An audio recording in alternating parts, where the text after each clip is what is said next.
পাবনার ঈশ্বরদীতে নির্বাচনী প্রচারকালে জামায়াতে ইসলামী মনোনীত সংসদ সদস্য প্রার্থী আবু তালেব মণ্ডলের গাড়ি বহরে বিএনপি নেতাকর্মীদের হামলার ঘটনায় উল্টো জামাতকেই দুষলেন বিএনপির সিনিয়র যুগ্ম মহাসচিব রুহুল কবির রিজভী।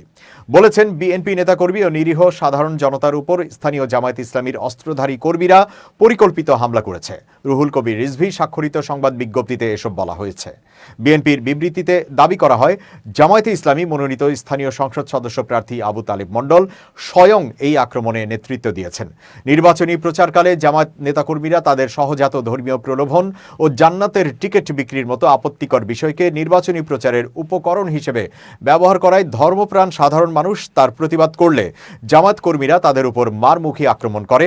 পরবর্তীতে বিএনপির শান্তিপূর্ণ প্রচাররত নেতাকর্মীরা অতর্কিত বিনা প্ররোচনায় তাদের আক্রমণের শিকার হন।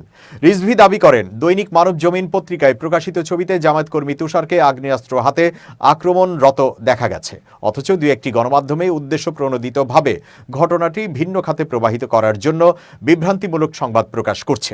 সহিংসতায় এই ঘটনার মাধ্যমে দলটির উগ্রতার নগ্নচিত্র দেশবাসীর সামনে স্পষ্ট হয়ে উঠেছে।